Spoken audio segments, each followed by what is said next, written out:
Okay, good evening, everyone, and welcome. Thank you for joining us. My name is Roberto Hernández. I'm a faculty member of Chicana and Chicano Studies at San Diego State University and the chair-elect for the National Association for Chicana and Chicano Studies. You are tuned in to our webinar on a Chicana and Chicano Studies perspective on the ethnic studies, quote unquote, curriculum and legislation in California public education. And I will now pass it over to my co-host, Dr. Michael Dominguez, who will continue with the rest of the introductions. Buenas tardes. My name is Dr. Michael Dominguez, faculty member at San Diego State in Chicana and Chicano Studies. Thank you all for being here with us. We're going to get rolling real quick, but as we do, we want to invite all our panelists to introduce themselves. So again, thank you for being here. Michael Dominguez, San Diego State. Appreciate being here on Kumeyaay land. And I'm going to ask our first panelist, Mary Levi, to introduce herself. Hi, I'm Mary Levi. I'm a citizen of the Hopi tribe and work in learning here in the lands of the Serrano people. I'm a fourth grade teacher here in Upland, California, and I am chair of the American Indian Alaska Native Caucus for the California Teachers Association. And Professor Melissa Moreno? Yes, hi. I'm coming from Wintun homeland where I live and I work, and so lots of gratitude and appreciation for the teaching and learning that's taken place here. I'm a faculty in ethnic studies, and I'm also the former co-chair of the Indigenous Caucus for the National Association for Chicana and Chicano Studies. And Dr. Guillermo Gomez.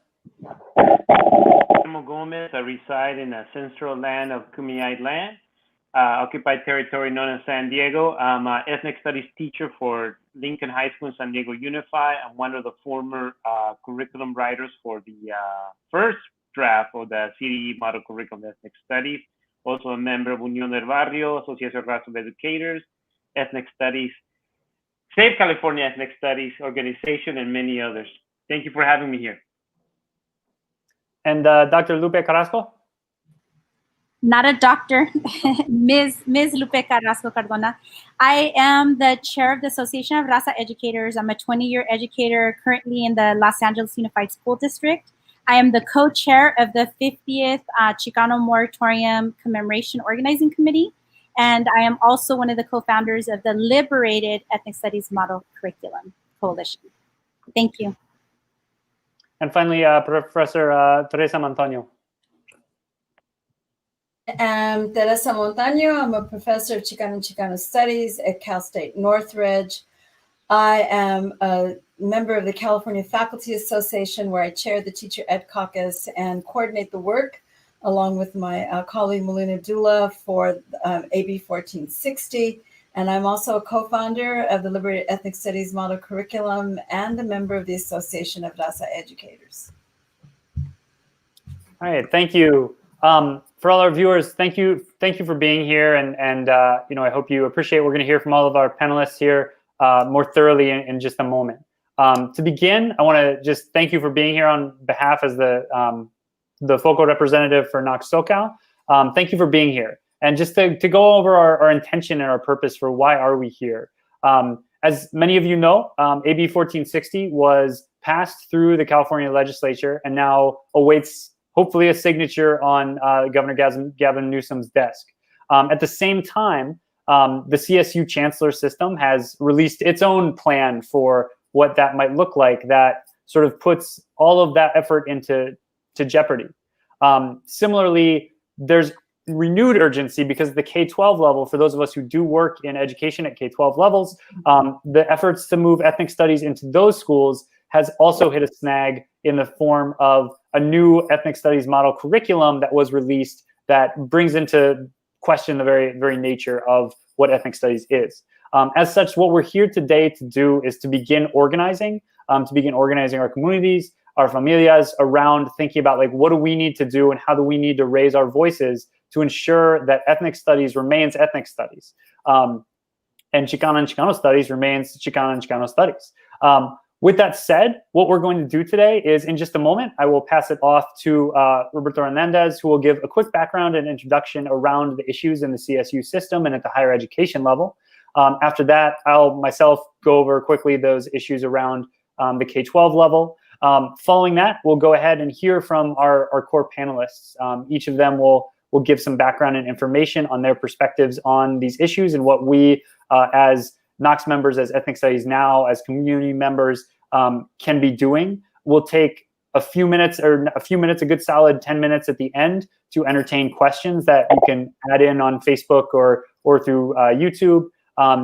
At the end, we'll review action items and make sure that everyone leaves the webinar today with a good, clear idea of what you can do right now, today, tomorrow, in the coming weeks and months to ensure that ethnic studies stays ethnic studies.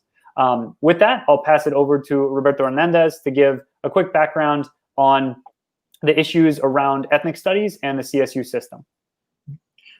Okay, thank you, Michael. So while there's obviously a much longer history to ethnic studies that we're not going to go over here, I suffice to say that, you know, when speaking about ethnic studies, I always like to begin by introducing that a big impulse to the idea of ethnic studies was actually Third World Liberation Front that called for a third world college, right? And so we were talking about third world studies, and even in that first instance when ethnic studies was created, the shift in language from third world studies to ethnic studies already signaled the first attempt to water down the issues that were being raised in what has now come to be known as ethnic studies. That said, now that ethnic studies has gained more traction and is increasingly over the last couple of years getting passed at the legislative level for both the high school and now also for potentially with AB 1460 for the CSU system, we see yet a new attempt to further water it down in the case of the CSU with what they are trying to call a social justice requirement.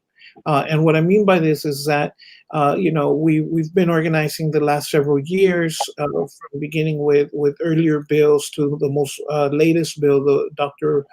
Shirley Weber's bill, AB 1460, to get this requirement. And in order to have ethnic studies as a required course in the CSU education. Now, in order to undercut that effort, there has been an attempt by the CSU trustees to, in essence, create what they are calling ethnic studies and social justice requirement. And, you know, by their own admission, if this were to be, well, it has been passed, and if it were to be implemented, students could get away with taking other courses that would fulfill the social justice aspect, but it's not necessarily an ethnic studies course. And why that matters is because, again, ethnic studies is not just simply about content, right? One thing is to understand the histories and contributions of different communities, but I would say that to understand ethnic studies in that way is already part of that initial watering down of ethnic studies, right? Ethnic studies is not just about the history of different communities, but rather about understanding the history and structural processes of domination, colonization, white supremacy, patriarchy, among others, axes of domination. And when we reduce ethnic studies to simply thinking about it as a history of groups, it is only then through this false premise, right? Because that's not what ethnic studies was to begin with. It is only through that false starting point, that false premise, that then we could get into the debates around whether ethnic studies as we know it is exclusionary because it doesn't include other groups. Ethnic studies is not about the study of groups. Ethnic studies is about the studies of power, of racialization and domination, and so on and so on. So this is where we're at the CSU currently. We have AB 1460 waiting on Governor Newsom's desk to be signed. We have a strong campaign on the part of the CSU to try to undermine it and get the governor to veto, having themselves pass this watered down version of ethnic studies and social justice. Coming myself from, I went to school in Berkeley, where one of the two spaces, along with San Francisco State, TWLF was created. We went through a similar struggle in the mid 90s, where we tried to push ethnic studies as a Berkeley graduation requirement. And instead, what we ended up with was what Berkeley calls the American cultures requirement. And I want to end this with this example by way of what I now see happening at the larger state level. When American cultures requirement was passed, the criterion was simply that any course in any department needs to cover at least the experiences of 3 different racial or ethnic groups to count for American cultures. That means you could be in a political science class, sociology, history, what have you. And so long as you, claim to cover these three different groups, then it qualifies. That's not ethnic studies. In fact, as a ethnic studies and political theory double major, I literally had a course where the professor almost apologetically said, all right, folks, we have reached that part of the semester where we got to look at other ethnic groups. That's how it was being taught in American cultures. And granted, there's good American cultures classes in other departments, but just one example of what will likely be multiplied at the state level, at the CSU level, if we allow this ethnic studies, social justice requirement to be implemented in other departments. And so with that, I'll go ahead and pass the palabra. Thank you, Roberto. All right, so next I'm going to go ahead and just give a little bit of a background to what's going on at the K-12 level.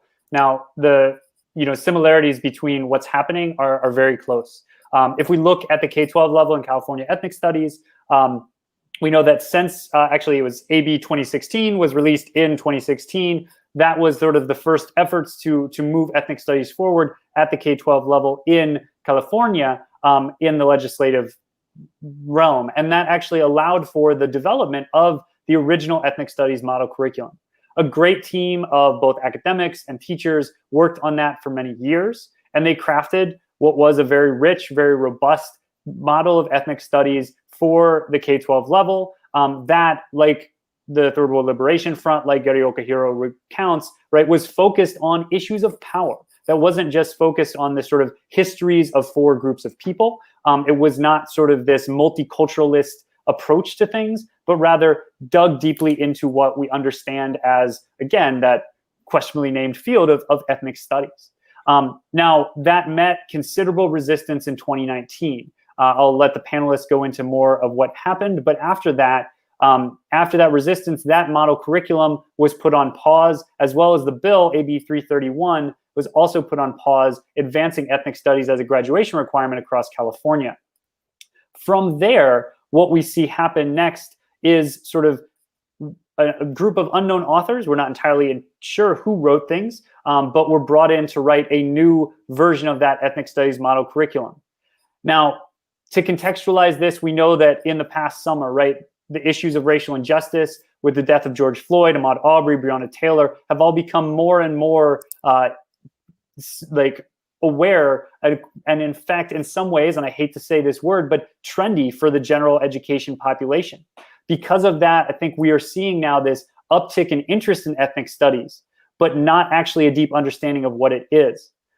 The new model ethnic studies curriculum, as our panelists will talk a little bit more about, is an approach just like the CSU ethnic studies and social justice requirement to essentially ethnic studies as multiculturalism. And multiculturalism, in the end, may sort of hint at, right, inclusion and diversity, but ultimately reflects back on coloniality. What we end up seeing is it remains ontologically distant from actually the practices and the understandings of our communities, from the practices that we hold dear. It's curriculum that still defines Black, Indigenous people of color, right, as other, and sort of holds the desire for them to think, to act, to write like middle-class white children, and just simply swapping in a different curriculum. This is, of course, not ethnic studies, right? It is bastardization, for lack of a better word, of what we really need to disrupt some of the racial inequalities. And now, to end sort of with an analogy, I want to think, of course, this is an issue for our local communities, and of course, it's an issue for California, but it's also a situation where we need to think about the implications of this nationally. For those of you who are teacher educators and teachers, you know that the way that textbooks work is that they produce a California textbook and a Texas textbook. We have already seen in Texas that the way ethnic studies has been constructed in the Texas textbook is deeply problematic.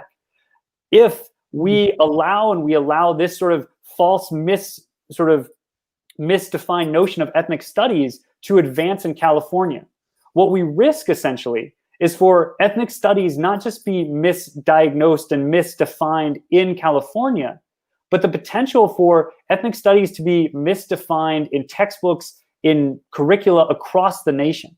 These are huge implications and threaten to completely undermine not just our disciplines right at the collegiate level, not just our disciplines in the universities, but our disciplines in the way that difference and cultural practices are deeply understood across our entire sort of school system. That is an incredibly important, thing to keep in mind, right? The implications and the way that this can flow out from the impact of California. We lead the nation. In what we do, will lead many states in their direction and their understanding of ethnic studies. And in the wake of the racial and injustice and unrest of this summer, we're going to see this expand exponentially across the country. We already are seeing this expand in states, right, as random as Iowa and Minnesota and Indiana, right in the Midwest, where we wouldn't expect these things to be advancing with ethnic studies, but they are. And if we want to make sure that that remains ethnic studies, it's critical that we intervene now. With that, I'm going to now introduce our core panelists. And our first panelist is Mary Levi. Mary, please take it away. So I want to talk about the section in the model curriculum that just came out on Native American studies, and how this came about. And I'm also going to have Melissa Moreno also talk with me. So because we both went through the review of what is currently out in review. And Melissa has history with what had developed up until this point. So Melissa, you want to talk about a little bit of that history? And then we'll talk about the review. So I'd like to start off by acknowledging that in the original committee of the original advisory committee, the 19th, the majority were school teachers. I believe there was maybe 2 community college faculty and 2 CSU faculty who have worked with student teachers or in coalition and closely with teachers.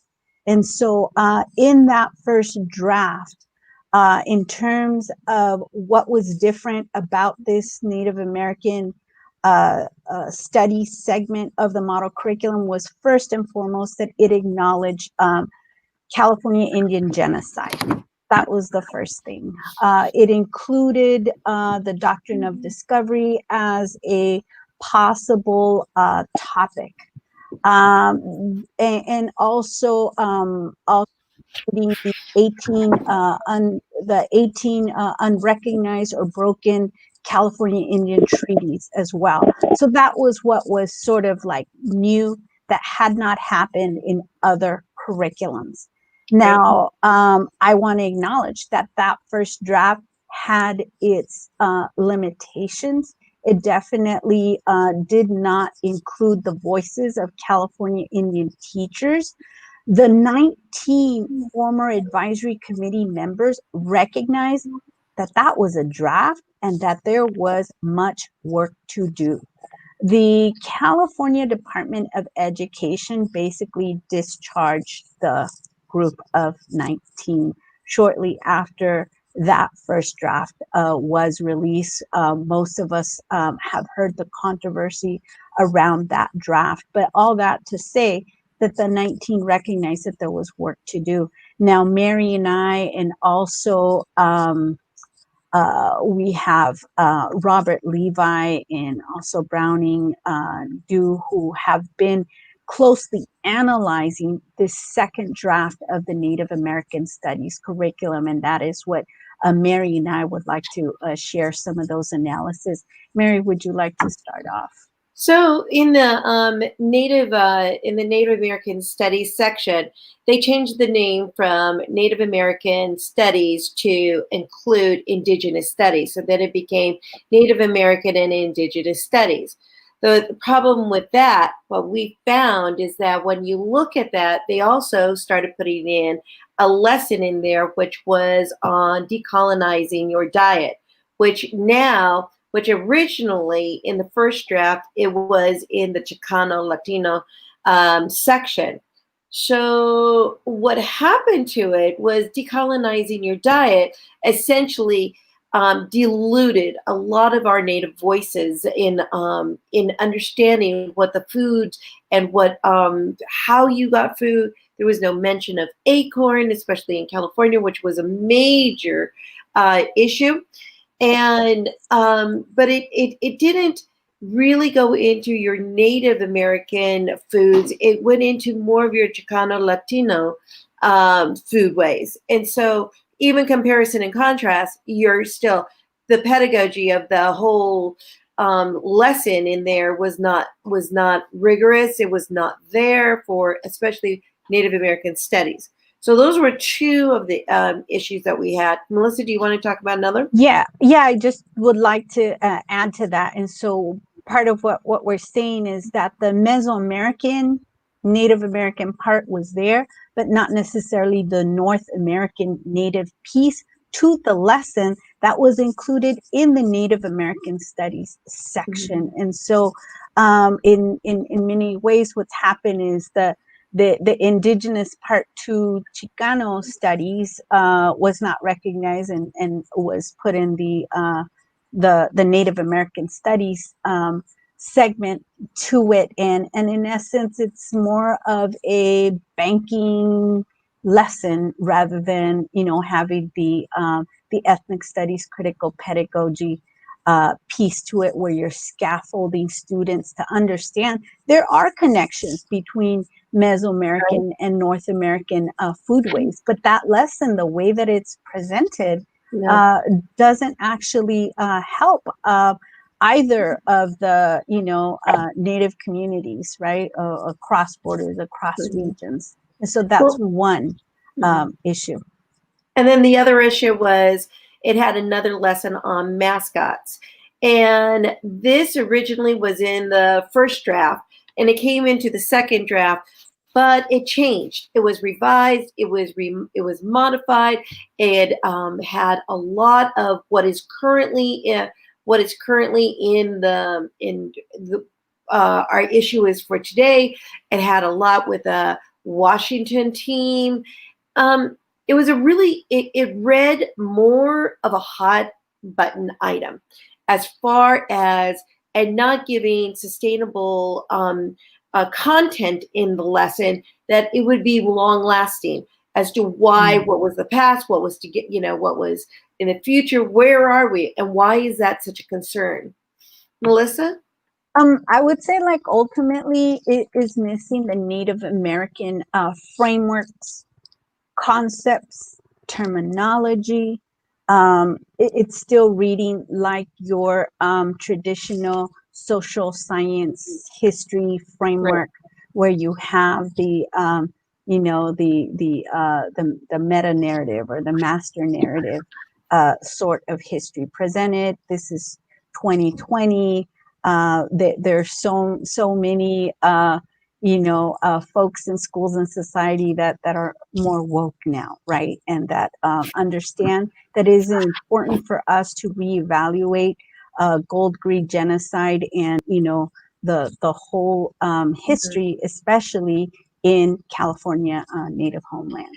Ultimately, we think that there is it read with no Native voice in it. That's why we would encourage more Native educators to go in and take a look at it. We encourage people to go in and speak up about it. The content is there. Not if you were going to give this off to an educator, would they be able to take it away and give the essence of what needs to be taught? And that's not there. Right. So, It's missing the historical figures, right? To say the least. It's missing the glossary, etc. I realize we're probably out of time on this hour segment, but I understand we'll come back, right, to some maybe comments or questions that people might have. So thank you. We hope that you show up at the IQC meeting to make comment around the Native American segment to the Ethnic Studies Model Curriculum. Thank you. Yeah, thank you, Mary and Melissa. Yeah, I think there's critical points there that you raise, right? One, the issue of pedagogy, right? Ethnic studies is not just a new content. There's something different. It is a reflection of our communities and our ways of knowing and being, as well as then the issue of just, you know, how quickly, right, names and ideas, right? Like if for those of us in the K-12 world, teacher education or teachers, right, culturally relevant pedagogy, culturally responsive teaching has been so misused that it has lost all meaning, and it would be terrible if that happened, right? And the same, you know, as we think about some of these things. We want to acknowledge sort of the posts coming in. So folks' comments, we are seeing those and registering questions and things that we'll respond to at the end. Yeah, so with that said, I want to go ahead and pass it off to Dr. Guillermo Gomez. I talked specifically about the Chicano Studies, Latino Studies section of the curriculum. I want to, you know, preface it about how, you know, I see there's like a common narrative at all levels of the university and the K-12 level. It's, you know, when they talk about ethnic studies, they always want to give us like scraps from the table. But then when we start demanding a seat at the table, they're like, whoa, you know, they're like, wait a minute. It's like playing with fire, but they don't want to get burned, right? Because the true practice of ethnic studies is not only to educate ourselves, but to change our conditions, right? To eradicate the systems of oppression. And I think once they realize that that's the true practice of ethnic studies, they want to find all these shady ways to stop it. On our experience teaching in a form of ethnic studies here in San Diego Uni for the last 10 years, we know that it works, right? Research knows that it works. We know that history in Tucson, Arizona, that it works, right? When it becomes a threat to the system, they put those brakes on, right? Knowing this, we know that, you know, and public education, the student population in California is overly Latinx, Chicano X, right? So looking at the first draft, we knew that we only had a small window to really push, right, a true definition and a true history of Chicano, right? That it rose of a movement of struggle, right? And the struggle needs to continue, right? And in the base in education, we know that students reflecting on themselves, be responsive to their communities, it works. So we try to you know, give benefit, you know, to respect our ancestry and to respect our elders and to respect all those scholar warriors and community warriors of the Chicano movement. So we knew that we had a small window and we wrote as much as we can. And we had a whole chapter submitted in the first draft. But in the second draft, the whole chapter was reduced to a little section. And the Chicano studies, the definition Chicano and Latinx and all the historical, you know, our indigenous ancestry and identities and Afro-Latino, that was reduced to 3 paragraphs. So there it tells you that the commitment and how important the priority of what ethnic studies, and specifically given a whole section of Chicano studies. Looking at the new draft now, we found out that it was definitely bleached out, right? Like I mentioned before, entire chapter was condensed to a little section of about 2 or 3 pages. Okay, we had 3 strong lesson units that was reduced to about 2 lessons. The only positive thing that they did incorporate it as a unit on Central American history to represent the diverse Latino identities that we have. But they took a lot of other good lessons. Also, the new language in the course, it refers a lot to a social studies history framework. So they already want to standardize ethnic studies, right, to a framework. Another thing that it was concerning is that we knew that in the lesson template that we suggested that teachers had to be responsible to implement what we call the 7 C's, and that's the guidelines and principles of ethnic studies. And that asks for action, right? For example, Lincoln High School, our students go to an introduction to ethnic studies, right? And then we, and we give them all these weapons to, all these tools to organize themselves. And through the student organizations at Lincoln, they're able to create change, right? In our school, we there's different campaigns that we took on that were successful due to ethnic studies. Like we dismantled the rifle ranges for the whole district. We kicked out the border patrol of our campuses. We marched for teachers where they're being, cut off from the budget and being, exit from our schools, right? So we know it works, right? So that was specifically taken out, okay? And I'll give you an example, and this is quoting exactly from the new version of the curriculum, right? When we talk about regarding agency to change our conditions and to liberate ourselves, right, from the systems of oppression, they reduce it to just promoting self-empowerment for civic engagement. This local community, they do give credit that we need to address to the needs of our community, but they bring it to a very superficial level when they say this local community focus can also create additional opportunities for civic engagement, such as working with city government or presenting to school boards. So that was like the only piece of action they're offering in the ethnic studies curriculum based on that. So that's definitely concerning. So all these critical themes and all these critical lessons that we had, right? The objectives and purposes, right, was taken out, right? They wanted, like we talked before, they wanted to just make it a very safe, multicultural type of ethnic studies, specific to Chicano studies. We also, another thing that worried me was that, they always just concentrate on the content only. And we know ethnic studies is also about the pedagogy of the teacher, right? You cannot just give this curriculum to a teacher who's teaching in the old ways or teaching with a Eurocentric lens to teach ethnic studies. There has to be a whole, transformation of the teacher, right? We always talk about how ethnic studies is good for the students, but also ethnic studies is good for the teachers because they're going to teach in a way that they have to humble themselves. They have to analyze their power structures. They have to analyze the bias that they have, right? In order to really teach, right? Or really to immerse themselves in an ethnic studies pedagogy. All that was taken out from the model curriculum, and that's concerning. But to me, it's, when things get really heated, the system is really quick in trying to apagar el fuego, So that's something that we need to push. I think it's specifically the guiding principle has to be put back in the lesson template. And I think the guiding principle has to be put back in the objectives of all the units within this current draft of the curriculum. Lupe.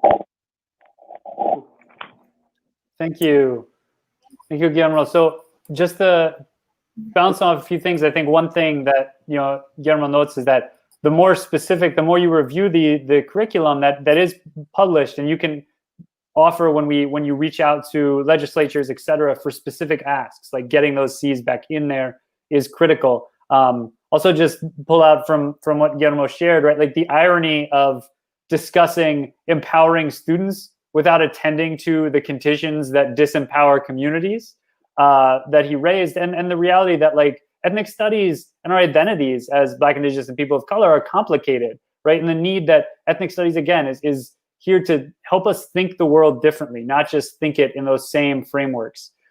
So with that, let me introduce Lupe Carrasco.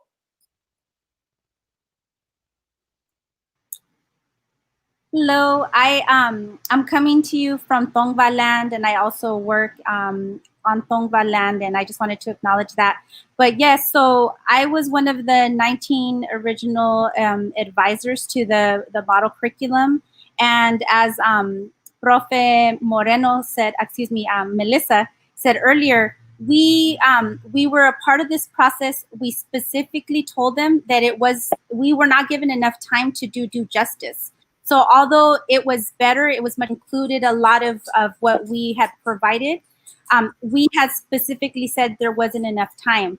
And it wasn't until conservative forces were pushing back that all of a sudden they found more time to go ahead and put this draft together. We have been acknowledged, the advisors have been acknowledged in this new draft, and we don't want to take that recognition because we had no part in all of these revisions, the whitewashing that happened. And so I also want to speak to the notion of the civic engagement. This multicultural curriculum, because this is not ethnic studies, this multicultural curriculum that the CDE just put forward is really promoting civic engagement, because they really are trying to promote this false idea that if you put more people of color, right, more Black, Indigenous people of color in positions of power, that is social justice, that is transformation, and it is not. We know that it's not. We know that the guiding principles, as Guillermo Gomez was just mentioning earlier, we know that they are pushing back on the systems of oppression that exist, the systems that do support and promote white privilege and white supremacy. That is why those were removed, and we're asking for them to be brought back. And specifically in the Chicano Latino section, a lot of what Guillermo and I and others had put in there is still there, but they thinned it out and then they took a lot of stuff out. So for instance, originally there were only lessons that spoke to the Chicano experience. And so we were adamant that we wanted to some Central American, right?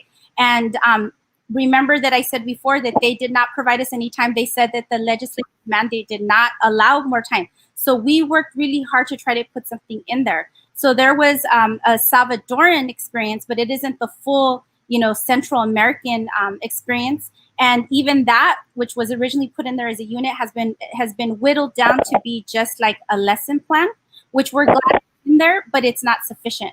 And so, yeah, what we're seeing is that this whitewashing of the curriculum is really showing us that they are really afraid of students to understand power. So, for instance, the lesson on the walkouts, the blowouts, is still in there. But if we don't look at the current conditions that exist today, then of course we're going to look at that as just a point in history and not as a point of like what it is that they were fighting against and how those conditions continue to exist today. So there's really, we can see that there's really a fear of empowerment, a fear of indigenous people of color really coming forward and demanding some real transformation, some real change.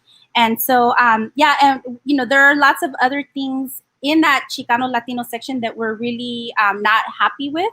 But in general, one of the things that we all wholeheartedly agree with, that is like a real disservice to the field of ethnic studies, is that the Arab American experience has been removed and Palestine has been removed. And then lastly, something that is really has been that we have been accused of, which is not the case, is being anti-Semitic. And so I just want to say that right now, that I don't know a single person on the committee to be anti-Semitic. Just to be pro-Palestine and really wanting that defense is not to be anti-Semitic, and so that really needs to be said as well. But there's a lot that needs to be done to fix this, and so with what we really would like is for people to demand that the IQC not accept this draft as it is right now, because this draft right now as it is not. It's not ethics studies. Yeah, when you mention about the lack of time to really fully develop, right, a true ethnic studies framework and curriculum, when other forces with deep pockets put the pressure on, they extended the whole project for a whole year, okay? So that goes to tell you, right, where the money is, right, where the money's coming from. So I know that a lot of us don't have that money. So we need all of you to tune in on August 13th and be able to project your voice, because not only it's going to affect the next generations, right, of a raza, but also like Michael mentioned it, they look at the Californians, the model for the whole nation, right? So this is going to be around for many years. So we only have a small window of opportunity to push the envelope. Yeah. Thank you, Lupe. Thank you, Guillermo. Yeah, these issues are so critical, right? Like of again reaching out to the ICQ or IQC and making those again pointed demands, recognizing and being aware, and ourselves being critical about understanding where some of that criticism and critique came from, and the unfortunate trouble that the necessity that ethnic studies involves asking hard critical questions about our current existence, and separating out nation states, right, as we're thinking about the way that Native knowledge and indigenous knowledge has been pushed out of the curriculum, pushing back on the way that nation states are being supplanted for people, for peoples, and pushing on those notions. And with that, let me introduce Profe Theresa Montano. So, hi, good afternoon. It's amazing to listen to my colegas talk about the struggle that we were engaged in with both developing the framework and also to secure a measly 3 units of ethnic studies for our students in the CSU. But I think it's important to contextualize why these changes were made.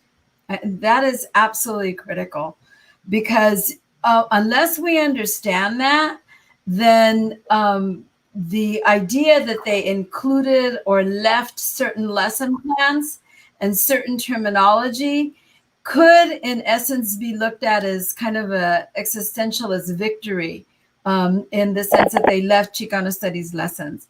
So I think when you bring people of color, BIPOC folks, into the room, and you say to them, you have an opportunity for the first time to develop an ethnic studies program for the entire state of California. Now imagine many of us coming from the field of ethnic studies, right? Knowing that we're from departments that have been dismantled and destroyed and changed and moved, and we're barely hanging on with the thread in many cases with our ethnic studies programs. You sit there and you go like, I'm not really sure. Is the state really going to let us develop an ethnic studies program with fidelity to the field of struggle, right? Challenge oppression, raise the issues of hegemony, raise the issues of white supremacy, and decolonialize the curriculum of California, centering the voices of Asian, Pacific Islander, Palestinian, Chicano Latino, African American, American Indian, and Native people. Are they really going to let us do that? And I think that we got our answer. Well, we'll let you do it, but we're going to define what it is. And that really is a struggle that we're engaged in today in both the 1460 struggle and in the K-12 struggle. Do we get to own our own disciplines? Do we get to define in Chicano studies? So the question is, do I get to, as a Chicana, right, growing up from South Central LA, who can tell you in no uncertain terms that if it wasn't for Chicano studies, I would not have a doctorate and be teaching in the CSU. Chicano studies literally gave me a purpose. And I think I can say that for most of us in here, right? Ethnic studies gave us a purpose, and it was intended to create self-determination for a people who had been marginalized and oppressed and whose histories were not in the curriculum. We were fighting against the social science and the history framework because it had decades of refusing to acknowledge our existence. So when we say things like, oh, well, you know what, that's the guiding principles, but they situated the whole entire curriculum within the social studies history framework, right? It may sound like kind of like a logistical kind of instructional issue, but it isn't. Because what we're saying to you is that they gutted the ethnic studies concepts, ideas, and principles, giving it token lip service and submerging it under a framework that had for decades ignored you to begin with. They took majoritarian verbiage, right, and a majoritarian perspective and kind of moved things around in a way that, you know, kind of, I think they thought, well, these guys will never notice it, right, because we left the lesson plans the way they were. So it's important to recognize these changes were not made because Chicano studies American Indian Studies, Asian Pacific Islander Studies, Arab American Studies, or Black Studies faculty said, we need to make some changes. We knew we need to make some changes. We asked for time to do it, right? These changes were made because the right wing, right, Breitbart, challenged our analysis of capitalism being a form of oppression, right? And many conservative and Zionist groups pushed back against the Palestinian voice, right? Part of ethnic studies is solidarity with other marginalized people.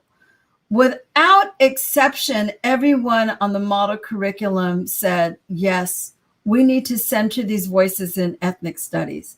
And without exception today, right, we're not here just as Chicano studies faculty and practitioners. We're here to say, no, we got to fix the entire thing. We got to fix the section for Native Americans and American Indian. We have to put back the Pacific Islanders section.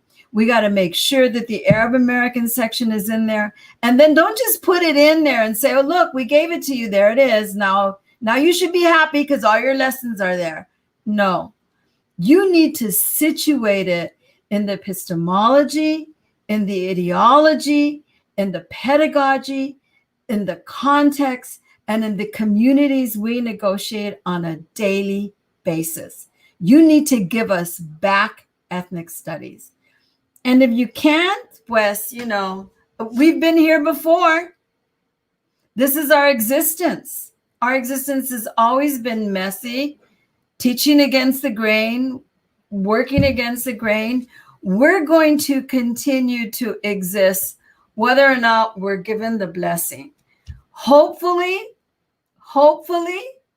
the state of California will recognize that we're no longer, there are more of us today than there were when we started this battle.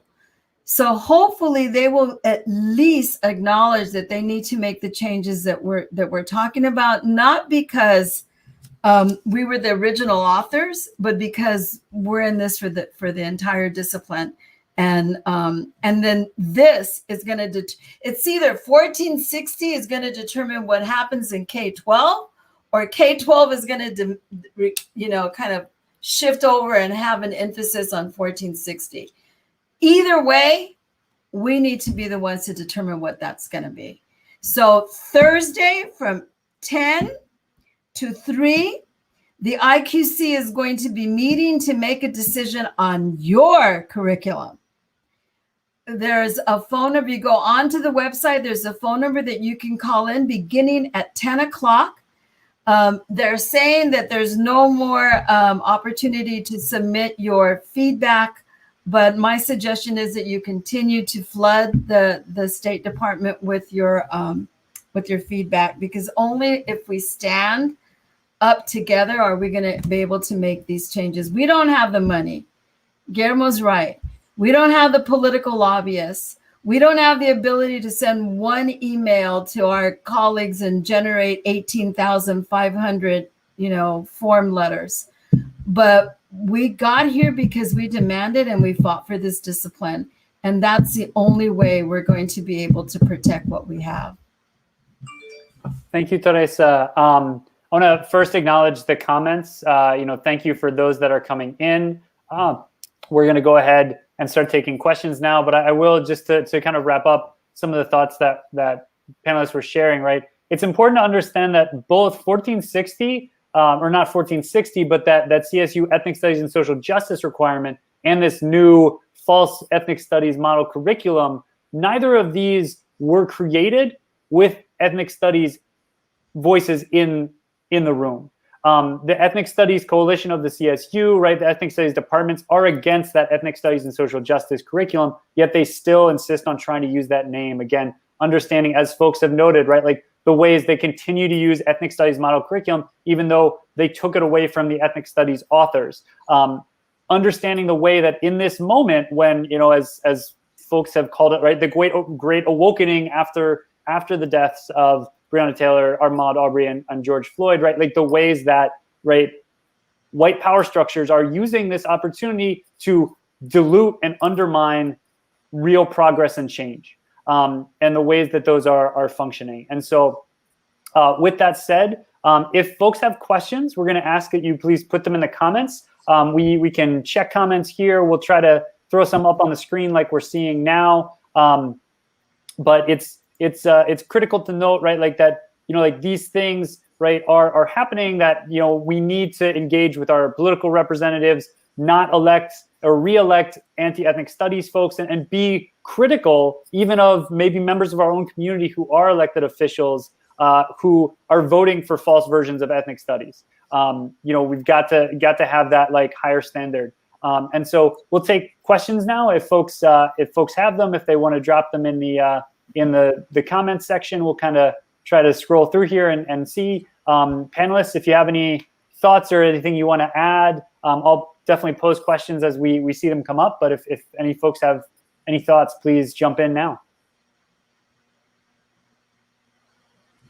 I wanted to go ahead and just kind of reiterate a specific point that I haven't heard enough, I think, in the broader conversation around ethnic studies. And it kind of harkens back to what Lupe raised about the claims of anti-Semitism and the claims specifically of excluding Jewish studies. And it kind of goes back to what I earlier began by saying. There was the idea of a third world strike, third world studies, third world college, and that becoming ethnic studies. At the time, 1950s, there was an ethnic studies, and it was a subsection of sociology. And it is there where they studied Jews, Italians, and other less than white or not quite white populations. And it was until we got to the creation of ethnic studies that we know today that these populations were, in a sense, promoted, if you will, into symbolic whiteness, accepted into traditional sociology, histories, and so on. And only then did we get the space called ethnic studies. Now, to say Jewish are being excluded from ethnic studies, Jewish communities, again, is to misunderstand this history. And you would know this if you took an actual ethnic studies class, right? Because this is the origins of the discipline. Yet again, right, what we're working with is from a completely misunderstood and false premises about how and why ethnic studies was Thank you, created Roberto. to begin I'm with. going to pose this question from the comments, and panelists, please feel free to jump in. This is a great one. Given the moment, Black Lives Matter, defund the police, how can we tie the ethnic studies pedagogy, epistemology, and methodology, the real ethnic studies curriculum, to these current movements, and to emphasize the shared interests for all in the U.S. to have an understanding of power, transformational change, self-determination, and real systemic change? And maybe we can get a comment that speaks to that at the K-12 level, and one that speaks to that at the university level. I guess I could start with the university level. First of all, I think that if you're in an ethnic studies department and you are not directly connected to the people's struggles in the community, then there is something terribly wrong with your department. There's that disconnect, and it's something that we have grappled with for many years in our institutions of higher education. In fact, I was having a conversation with Peter Shapiro from the Third World Liberation Front, who actually wondered whether or not ethnic studies departments within universities of higher education were still connected. So, I mean, I can tell you how my department in Chicano Studies remains connected to the struggles within our communities, both in a practical way, in the sense that we do situate those struggles within the context of our course. I'm sure Roberto and Michael do as well, because without that community struggle, there would never have been an ethnic studies, and ethnic studies would not exist the way it was meant to exist. So if you look at leaders of the Black Lives Matter movement, many of them are Black studies faculty. And that's for a reason, because, it's like my sister Melina says, you're there to ethnic studies about disrupting and rebuilding. And part of the disruption is that you remain connected to the communities of struggle. And the rebuilding is that we get to determine what we put in its place. Guillermo? Guillermo, you're muted. Oh, too bad. That's a good stuff. Last 10 seconds. Is that, it has to definitely be responsive to our community. So I can only speak for my experience. So when we looked at my community, right, Lincoln High School, the student population is mostly Latinx, Chicano X, and African American, right? So we had to find a way to really go deep inside our community and be able to look all those intercultural relations that we have. Not only that, but also our ancestry, right? Knowing that we carry African blood in our veins, right? But how the system have been really good to divide and conquer us, right? And how, so we find a way that we start seeing our commonalities, right? Another thing that people, the naysayers of ethnic studies, that they're afraid it's going to replace something else, right? It's going to replace U.S. history or something like that, right? And then I tell them, nah, man, we're just adding to the table, right? Just adding to the table, right? Ethnic studies is not going to replace something. Just like ethnic studies is not oppressive at all. Ethnic studies is not racist. Ethnic studies is rehumanizing, right? Ethnic studies is anti-racist, right? Right. So we find a way that has to be responsive by looking in the communities where we teach, right? And in that we have to find our commonalities, right? We have a unit that we call it AFRASA, right? African and Raza together. And what we looked at in the past, we look in the present, and how we can build together to change our conditions for the future. Thank you, Guillermo. I think one thing I'll close with for both the college and the K-12 level, and sort of overarching and connecting to a thought somebody had here around the methodology of ethnic studies and some of the stuff that we saw in the Tucson MAS program, right, is understanding that ethnic studies is alive, like a living thing, right? It grows, it changes, it evolves, it's dynamic.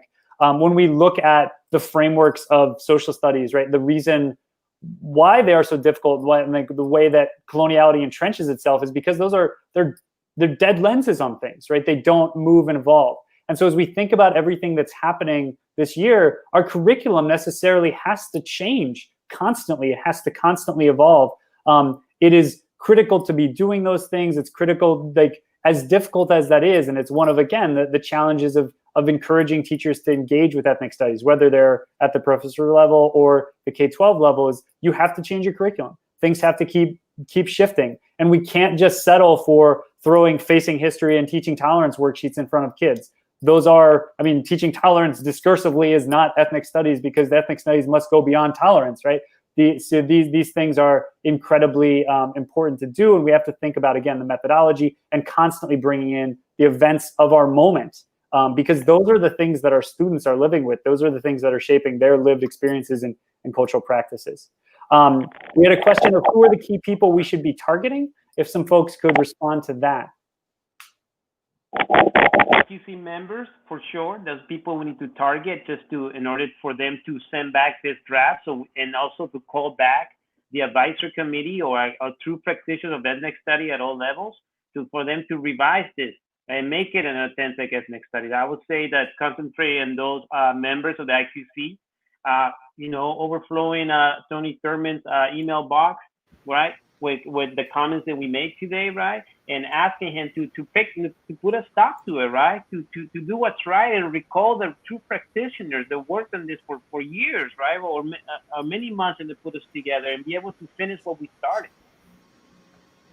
I would also, and Melissa, I think, raised it at one point. It's going to the IQC, but we still have until, I believe, next March to have the final curriculum.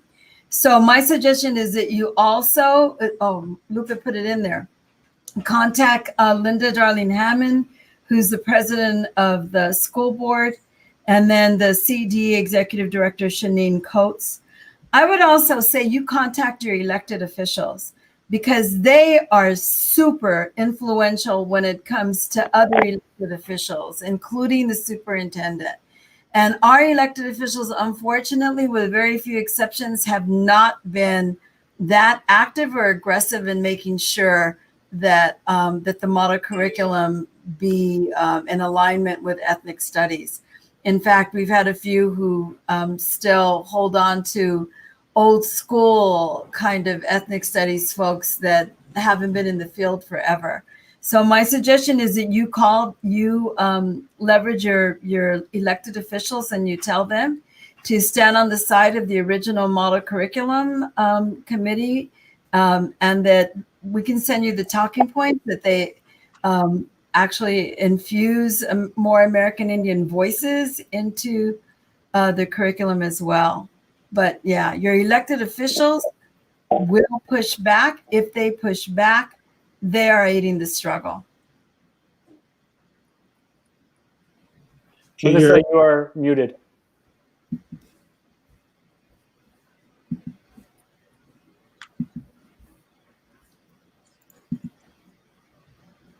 Melissa, oh, I'll unmute her. There, you're unmuted.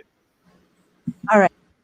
Yeah, my voice has been muted for 500 years, and I'm really here now to say to that there are the ethnic legislators that have actually supported the development of the ethnic studies model curriculum. And I mean like authentic ethnic studies model curriculum. So our Native American legislator, the Chicano Latino caucus, the Asian, the PI caucus as well as the Black caucus. And so we do need to recognize that as legislative caucuses, they have actually supported it. And the other thing to know is that the ethnic California School Board associations have all actually also supported the creation of an authentic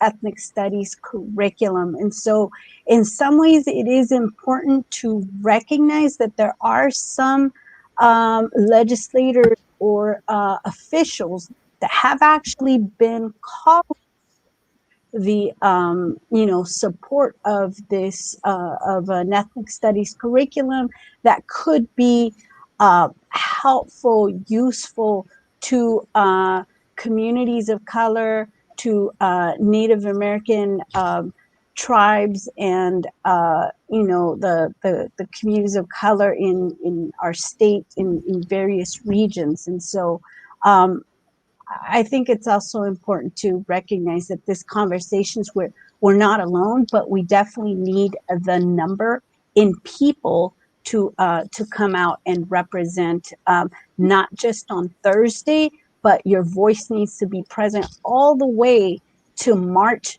2020, which is when the final draft of this ethnic studies model curriculum is supposed to be finalized. And so I think that given that the governor has recognized that California Indian genocide exists, it's taken place, that it's important for history of California Indians to be known, it would seem that our governor would also support that there would be a authentic Native American studies segment to this ethnic studies model curriculum, as well as supporting the other segments of the ethnic studies model curriculum. One other thing that I want to urge folks to do is AB 1460 is now sitting on the governor's desk. All he has to do is pick up a pen and sign it, and it becomes reality. There is a group of students actually tonight meeting at 7 to do an extra big push to write letters to the governor, asking him to sign 1460. Please, they pay attention to social media.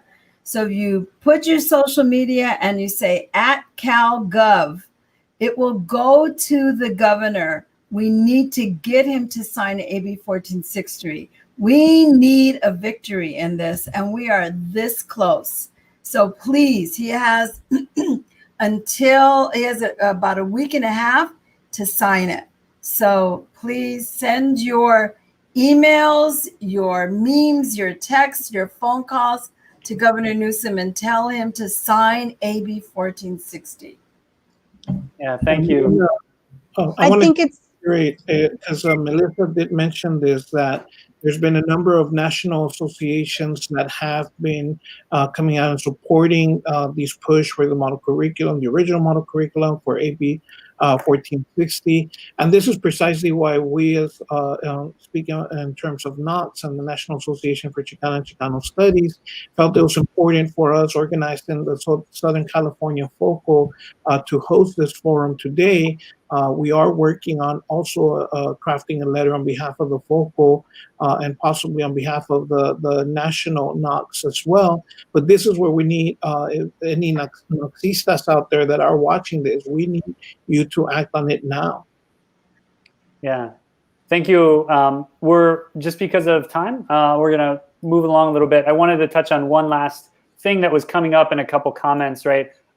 With all of this, there's also this question of also how do we engage in sort of what somebody mentioned as culture shift work, and there's lots of ways through the organizing, but also as some folks were noting, right, that teachers, K-12 teachers, Raza educators who are in the classroom are struggling to make this stuff happen because of political pressures around this, and so it's a huge and important aspect of this if we want to lead this culture change, also to think about how are we leading, how are we pushing for ethnic studies as a function of teacher education? How are we recruiting and bringing more, like educators of color into the classrooms? That is, it's something that several CSUs are working on. We at San Diego State are moving forward with an ethnic studies like teacher education sort of certification, right? Like credential program, right? We're pushing for these things. I know that Theresa at CSUN, right? There's an active effort to get more educators of color into the classroom, and that isn't a thing that is going to lead culture change. So whether you're coming from the teacher education background or the teaching background, figuring out how to get more of our gente like into classrooms is a way to really power it and lead the change in the long term. With that said, I want to turn to our panelists to just kind of go over in our last few minutes what the concrete sort of like action steps that we need to do are. So if you could share those with everyone, just sort of like, so we succinctly kind of wrap up here, and we'll project those on the bottom of the screen as folks share them. But yeah, so. Well, I'll start. Send your texts, emails, and letters to the governor asking him to sign AB 1460 would be one. I'll let my colleagues do the others. I also want to say that it's important to share and circulate the letter that the Chicano Latino Caucus has created in support of AB 540, and that is the president of the Chicano Latino Caucus, Carlos Alcala, has written a letter that directly states support for AB 1460 and calls explicitly for not re-electing any official who is anti-1460 or anti-ethnic studies. I think for me, I want to also add, if you are Native educators or Native people, need to go in and start taking a look at this curriculum, really keep an eye on it, and then also put your voice into it, and then make sure that the IQC hears you and understands that there is a coalition of people that really are looking out for that curriculum to make it correct.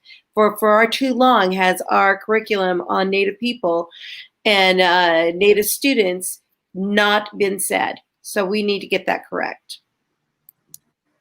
Also, folks can also log on to the liberatedethnicstudies.org. The website, there will be more information on a curriculum, a more robust curriculum that's being created by K through 12 educators and also ethnic studies scholars throughout the state. And that model curriculum is going to have a lot of what we were unable to put in before, and also what was taken out of the first draft of the CDE model curriculum. So liberatedethnicstudies.org.